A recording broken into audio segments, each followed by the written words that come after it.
बोर्डची एक्झाम आहे रे.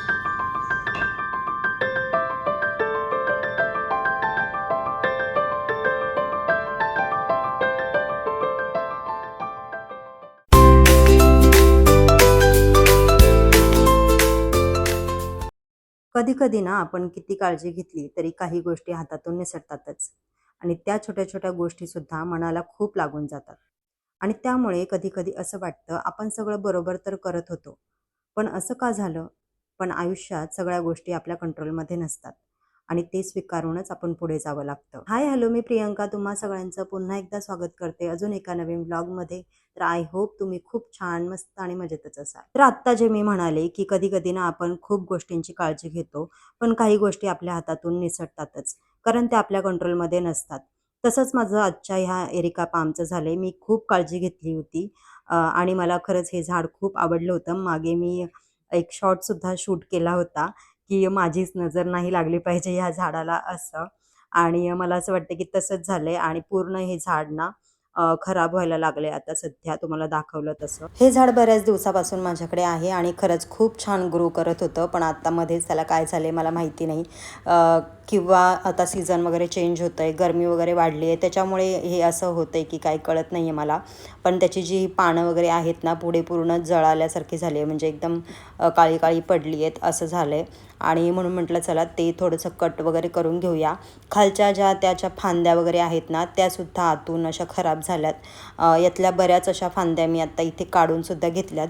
आपण म्हणतो ना, की आपल्या बाळाला कधी-कधी आपलीच नजर लागते.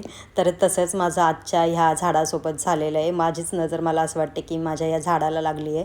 कारण मला खूप आवडत होतं. मी रोज त्या झाडाकडे बघायचे जेव्हा पण मी असे शांत बसायचे. मला कारण ते झाड ना इतकं छान ग्रो करत होतं ना.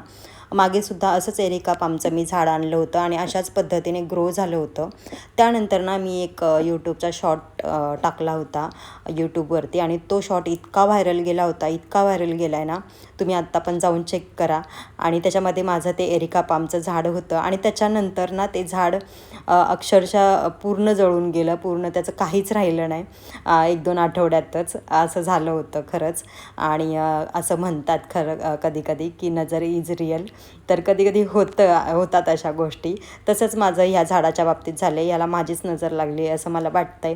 पण ठीक आहे, चला असो, आता मी इथे काहीतरी त्याला करून घेईनच. आणि त्याच्याच अगदी उलट ह्या जास्वंदीच्या झाडासोबत झालं आहे. मी जास्त लक्ष पण देत नाही आहे त्याच्याकडे. पण मग त्याला इतक्या छान कळ्या आल्यात ना, मस्तच कळ्या येतात त्याला. हल्ली तर त्याला 1-2 कळ्या तर रोजच असतात. आता इथे बघा किती छान कळ्या आल्या आहेत त्याला आणि छान ऊन पण लागतं. इथे कोवळं पण ऊन लागतं, कधी-कधी दुपारचं पण ऊन लागतं. आता हे दुपारचं ऊन लागल्यामुळे ना थोडीशी पानं त्याची अशी गळाल्यासारखी झाली आहेत पूर्ण. पण आता बघा ह्या फांदीलासुद्धा इथे कळी वगैरे आहेत. त्या फांदीला पण 2-3 कळ्या आहेत इथे पण. आणि ह्या झाडाला ना काय आहे हे वरती फूल येतं आहे की पानं येत आहेत मला काही कळत नाही आहे. पण असं छान आलं आहे वरती, छान फुटलं आहे ते. आणि मला असं वाटतं की त्यातनं काही फूल वगैरे येतं आहे की काय, मला असं वाटतं आहे. कारण आत्तापर्यंत ह्याला काही फुलं वगैरे आलेली नाही आहेत. मला असं वाटत नाही की हे फुलाचं झाड असेल. पण हे शोचंच झाड आहे, पण मला माहिती नाही आता हे काय आहे. ह्याची पानंच फुटणार आहेत की काय, कारण आत्तापर्यंत जी पण काही कोवळी पानं वगैरे आली आहेत ना, ती अशी नाही आली. त्याच्याच बाजूचं हे झाड आहे त्यालासुद्धा छान कोवळी पानं फुटली आहेत. आता उन्हाळ्यातसुद्धा ही झाडं माझी एवढी छान ग्रो करतायत ना. आणि त्यासोबतच हे शेवंतीचं झाड, शेवंतीच्या झाडाला ऑफकोर्स ऊन किंवा लाईटची गरज असतेच, म्हणून मी इथे उन्हात ते ठेवलं आहे. आणि त्याला पण एकदम छान कळ्या येत आहेत छोट्या-छोट्या. आता जेव्हापासून मी हे झाड घरी आणलं आहे ना, तेव्हापासून त्याला अशाच कळ्या येत आहेत आणि अशीच फुलं येतात. आणि आता इथून पुढेसुद्धा येऊ देत, नाहीतर मी अशी बोलायची आणि त्याची फुलंच यायची बंद व्हायची, असं नको व्हायला.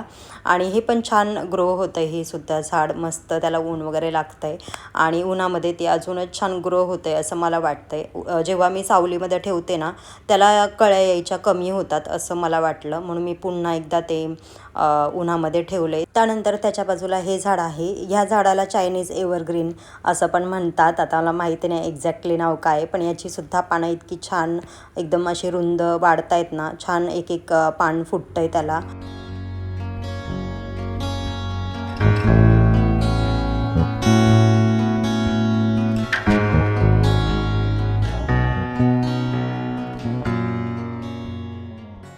आजकाल अशा पद्धतीचं ऊन येते माझ्या ह्या गॅलरीमध्ये. एकदम कडक ऊन लागतं माझ्या ह्या झाडांना, पण तरी पण अजून छान आहेत झाडं माझी आणि असं मिनी जंगल टाईप झालं आहे. पण आता जेवढं ऊन आहे ना तेवढीच धूळ पण येते. आता ह्या वॉशिंग मशीनवरती बघा, ही माझी ब्लॅक वॉशिंग मशीन आहे आणि मी रोजच्या रोज पुसते बरं का. असं नाही की मी कधीतरी पुसते, रोजच्या रोज ती मशीन माझी पुसली जाते आणि तरीही तिच्यावरती एवढी धूळ रोज जमा होते. आणि त्यातल्या त्यात मशीनचा कलर माझ्या ब्लॅक आहे, त्याच्यामुळे तो अजूनच उठून दिसतोय. आता इथे बघा, असं म्हणेल कोणी की पूर्ण एक आठवडा जसं की महिनाभर कोणी ही मशीन पुसलीच नाही आहे, असं होतंय त्या मशीनला. आता सध्या इथे बघा पूर्ण कपडा ब्लॅक पडतोय. आणि खरं तर ना, जेव्हापासून मला असं वाटतं की उन्हाळा चालू झाला आहे ना, तेव्हापासून धूळ वाढली आहे. घरामध्ये सुद्धा इतकी धूळ येते ना, रोजच्या रोज मला फर्निचरसुद्धा क्लीन करावं लागतं आणि एवढीच धूळ आतमध्ये सुद्धा येते.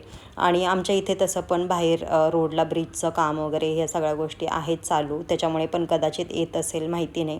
पण उन्हामुळे तर मला असं वाटतं अजून जास्त येते. आता आम्ही जसं लॉकडाऊन चालू झालं होतं ना, तसं आम्ही फ्रीजचं पाणी प्यायचं बंद केलं होतं थंड, आणि अजूनही फ्रीजचं पाणी आम्ही अजूनही पित नाही आहे. पाण्याच्या बॉटल माझ्याकडे खूप कमी आहेत. ज्या आपण फ्रीजमध्ये बॉटल ठेवतो ना पाण्याच्या, त्या मी फेकूनच दिल्यात, कारण घरामध्ये पाण्याच्या बॉटल असतील तर आपण त्या हमखास भरून ठेवतो. म्हणून घरामध्ये जेवढा पण काही प्लास्टिकच्या बॉटल्स किंवा कोणत्या पण बॉटल्स होत्या ना, त्या मी सगळ्या फेकून दिल्यात.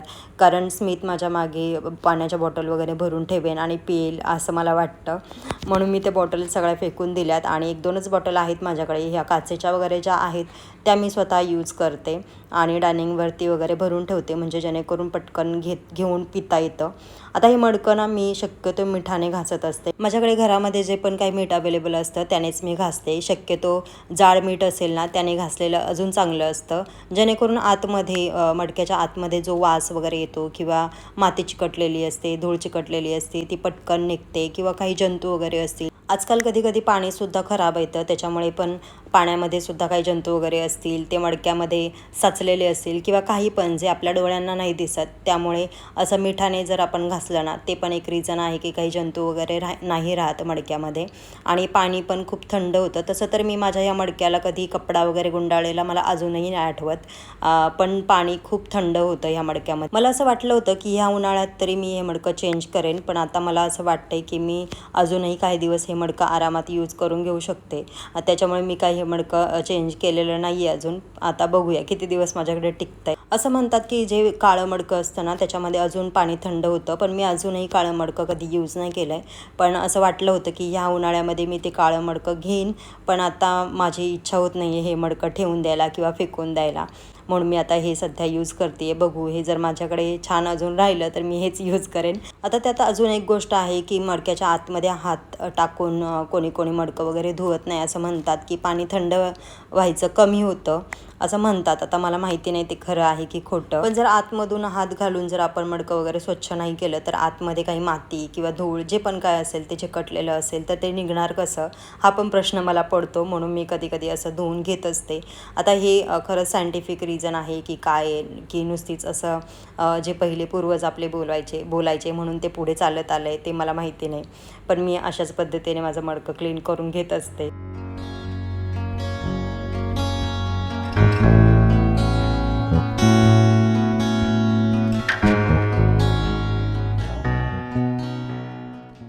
स्मितच्या एक्झाम वगैरे झाल्यात, पण तरीही त्यांना स्कूलमध्ये बोलवत आहेत, पण लवकर सोडत आहेत. काहीतरी त्याची स्पर्धा एक्झाम वगैरे समथिंग आहे, पण तरी तो लवकर येतो स्कूलमधून. तर दुपारी मला जेवणाचं थोडं टेन्शन असतं जेव्हा तो घरी असतो तेव्हा, कारण त्याच्या भरपूर फरमाईशी असतात, मला हे नको ते नको असं. आता सकाळी आहोंना टिफिन दिला होता आणि दुपारच्या पातळ भाजीला मी शक्यतो काही बनवत नाही, कारण आम्ही दोघेच असतो म्हणून. पण मला आज तुमच्यासोबत आमची पुण्याकडची शेवभाजीची रेसिपी शेअर करायची आहे, म्हणून म्हटलं चला तेच बनवून घेऊया. आता स्मित ती खाईल की नाही खाईल मला डाऊटच आहे, पण तरीही बनवायला घेतली आहे कारण तुमच्यासोबत मला ती शेअर करायची होती. आता जेवणाच्या पद्धती ज्या बनवायच्या असतात त्या आपापल्या भागात वेगवेगळ्या असतात. जशी पुण्याकडची असेल, विदर्भातली असेल किंवा नाशिकची असेल, कुठचीही, प्रत्येकाची आपापली वेगवेगळी पद्धत असते.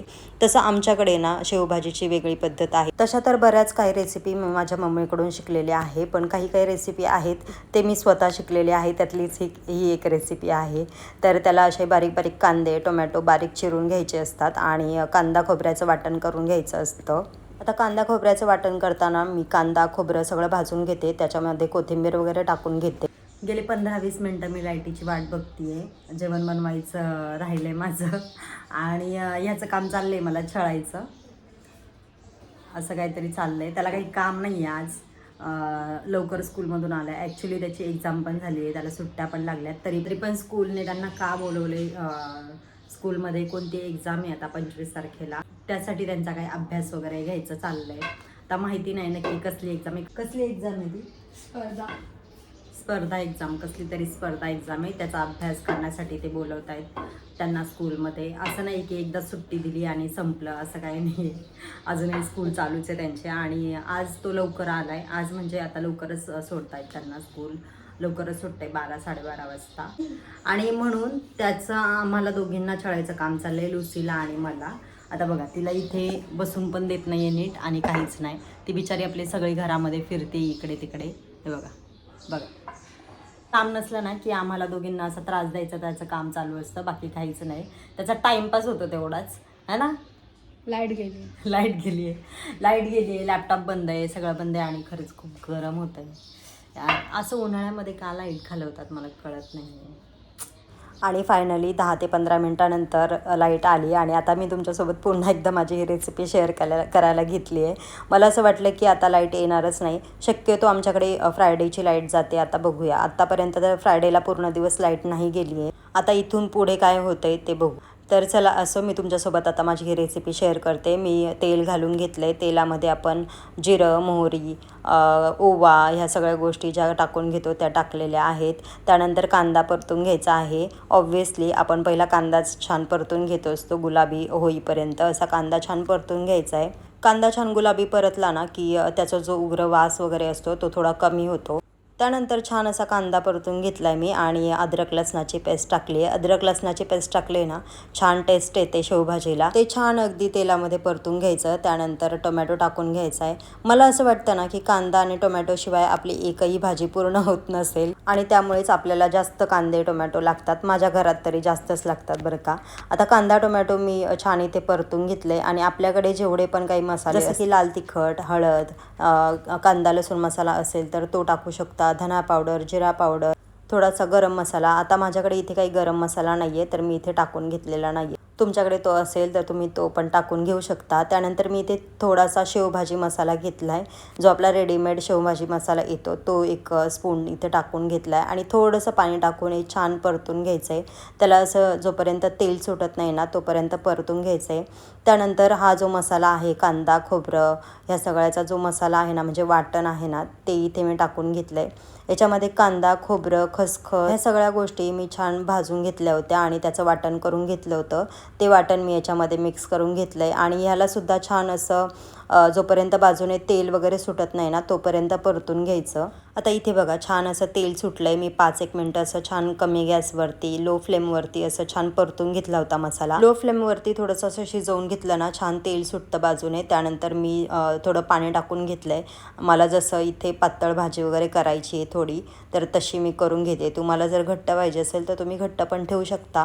त्यानंतर एक छान अशी उकळी काढून घ्यायची. मी जेव्हा पण अशा पातळ भाज्या बनवते ना, त्या अशा कमी गॅसवरतीच त्यांना उकळी आणून देते, म्हणजे अशी छान बाजूने तरी सुटते त्याला. आणि कालवणाला तरी नसेल तर आमच्याकडे असं म्हणतात की कालवण चांगलं झालेलं नाही आहे. आमच्याकडे तरी म्हणजे अशी कंपल्सरी लागते. मला स्वतःला नाही आवडत असं बिना तर्रीचं कालवण, असं सपक सपक दिसतं असतं वरतून. अशी छान तर्री असेल ना, बघायलाही तितकं छान वाटतं आणि खायलासुद्धा. त्यानंतर असं सर्व करून घेतलेलं आहे मी छान.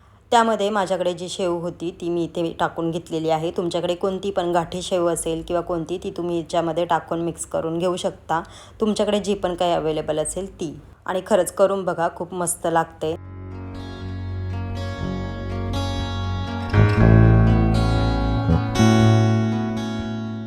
उन्हाळा चालू झाला की प्रत्येक घरामध्ये काही ना काही असं वाळवणीच्या गोष्टी वगैरे चालू असतात बनवायच्या. तशा माझ्याकडे खूप कमी होतात. मी जास्त असं काही वाळवणीच्या गोष्टी करत नाही. मी खूप पहिले 1-2 वर्ष केले होते, त्याच्यानंतर नाही केले.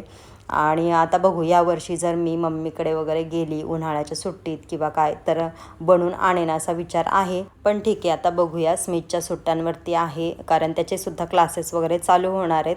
त्याच्यामुळे आता जायला भेटेल की नाही भेटेल हे काय अजून नक्की नाही आहे माझं. पण आज माझा हा गरम मसाला बनवून घ्यायचा मूड होता. या महिन्याच्या बाजारातच मी ह्या सगळ्या गोष्टी भरून घेतल्या होत्या, कारण मी विचार केलाच होता की गरम मसाला मी घरीच बनवेन, म्हणजे जो आपला खडा मसाला वगैरे असतो तो. मी यावर्षी बरंच काय काय ठरवलं आहे करायचं, पण आता कितपत मला जमतंय हे मला माहिती नाही अजून. पण आता सध्या तरी मी हे बनवायला घेतलंय आज. मी अजून एकदा पण असे घरी मसाले वगैरे बनवलेले नाही आहेत, म्हणजे मी स्वतः मम्मी वगैरे जेव्हा देते तेव्हा मी ते यूज करत असते. आता पुढे बघू, जर मला मसालासुद्धा बनवता आलाच किंवा बनवायचा काही मूड असेल तर मी तो पण बनवून घेईन, जो आपला लाल मिरचीचा वगैरे सगळा मसाला असतो तो. आणि काही वाळवणीच्या पण गोष्टी विचार केल्यात मी यावर्षी बनवेन, जसं की वेफर असेल किंवा साबुदाण्याच्या पापड्या असतील. ह्या छोट्या छोट्या गोष्टी, म्हणजे ज्या सिंपल गोष्टी असतील ना, अशाच गोष्टी मी विचार केलाय की बनवून घेईन. आता हा गरम मसाला बनवण्यासाठी ना मी इथे सगळे खडे मसाले घेतलेत. आपले लवंग असेल, मिरी, सूर्यफूल किंवा मसाला इलायची असेल, ह्या सगळ्या गोष्टी मी एकदम छान कमी गॅसवरती भाजून घेतलेल्या आहेत. आता हा पण मसाला मी जो आहे तो पहिल्यांदाच बनवते. ह्याच्या आधी मी एकदाही बनवलेला नाही आहे, पण आता बनवल्याशिवाय आपल्याला कळणार पण नाही की कसा होतो किंवा कसा बनवू शकतो आपण. त्यानंतर मी इथे दालचिनी घेतलेली आहे. ॲक्च्युली मला मसाल्यांमध्ये ना ह्या दालचिनीचा स्मेल भरपूर आवडतो, आणि खरंच हे मसाले जेव्हा मी भाजत होते ना, त्यांचा स्मेल म्हणजे त्यांचा जो सुगंध होता ना तो काहीतरी वेगळाच होता. आपण जेव्हा बाहेरचे जे आयते मसाले वगैरे वापरतो ना, त्यापेक्षा असे घरी बनवलेले मसाले त्यांची टेस्ट काहीतरी वेगळीच असते असं मला वाटतंय. आता मी स्वतःही बाहेरचेच मसाले यूज करते, पण असं वाटतं की आता घरचे मसाले आपण यूज केले पाहिजेत. आणि सध्या मला काही ते अजून बनवता येत नाही आहे. मी अजून एकदाही काही ट्राय नाही केलं, पण ठीक आहे, बघूया. जेव्हा मला असं वाटेल की मी ते बनवू शकते किंवा यूट्यूबवरती एखादा व्हिडिओ वगैरे जेव्हा मी बघेन, असं वाटेल की आपण बनवू शकतो. कारण ह्या अशा वर्षाच्या गोष्टी असतात ना, म्हणजे वर्षभर टिकणाऱ्या गोष्टी असतात, आणि त्यांचा अंदाज वगैरे काही चुकला किंवा काही ह्याची मला भीती वाटते. एकदा करायला घेतलं की आपल्याला आपोआप त्या गोष्टी जमतात. पण आपल्याला भीती वाटते ना, की जसं की लोणचं असेल किंवा ह्या बाकी अशा छोट्या मोठ्या गोष्टी असतील, की आपण ज्या साठवणीच्या गोष्टी असतात, मग त्या वर्षभर टिकतात, मग त्या खराब झाल्या किंवा काय उलटंपालटं आपल्याकडून झालं ह्याची मला जास्त भीती असते. त्याच्यामुळे मी ह्या सगळ्या गोष्टींमध्ये पडत नाही. पण आता हळूहळू सगळ्या गोष्टी मला असं वाटतं की शिकाव्याच लागतील. आणि आता किती दिवस ना आपण दुसऱ्यांवर तरी डिपेंड राहणार. अशा गोष्टी आपल्याला बनवता आल्या पाहिजेत. आता बघूया, जसं मला जर जमेल तर मी तो मसालासुद्धा बनवून घेईन.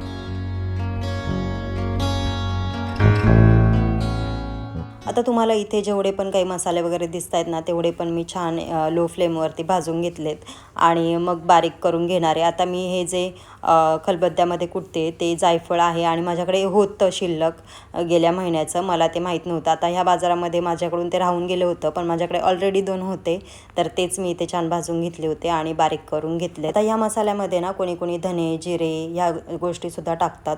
मी ह्याच्यामध्ये खसखससुद्धा घेतली आहे, मी तुम्हाला सांगायची विसरले. ह्याच्यामध्ये खसखससुद्धा आहे, आणि ह्या सगळ्या गोष्टी मी छान भाजून घेतल्यात कमी गॅसवरती, आणि छान थंड होऊन देणार आहे, आणि त्याच्यानंतर मी मिक्सरमध्ये वाटून घेणार आहे. आता ह्या मसाल्याची रेसिपीसुद्धा ना मी यूट्यूबवरतीच बघितली होती, आणि तशाच पद्धतीने मी इथे बनवायला घेतलं आहे. याआधी मी एकही मसाला मी घरी बनवलेला नाही आहे.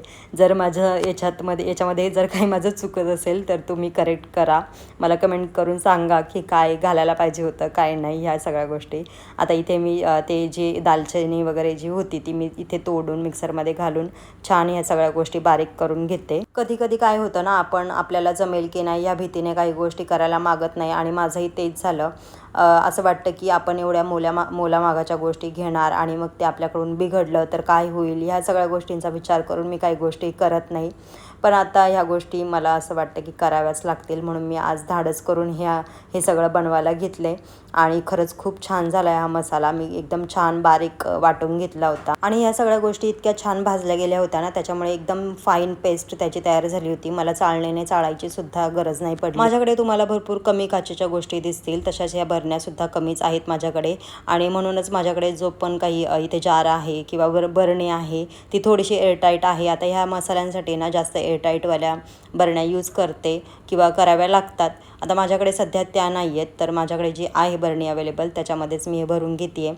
काही दिवसांनी मी थोड्याशा काचेच्या बरण्या वगैरे घेईन. आता ह्या उन्हाळ्यामध्ये तुम्ही कोणत्या कोणत्या गोष्टी बनवून घेणार आहात किंवा कोणत्या कोणत्या गोष्टी बनवल्यात ह्या मला कमेंट करून नक्की सांगा. तर चला आजचा हा ब्लॉग मी इथेच एंड करते. भेटूया अशाच एका नवीन ब्लॉगमध्ये. तोपर्यंत आनंदी राहा, खुश राहा, हसत राहा आणि स्वतःची काळजी घेत राहा. बाय.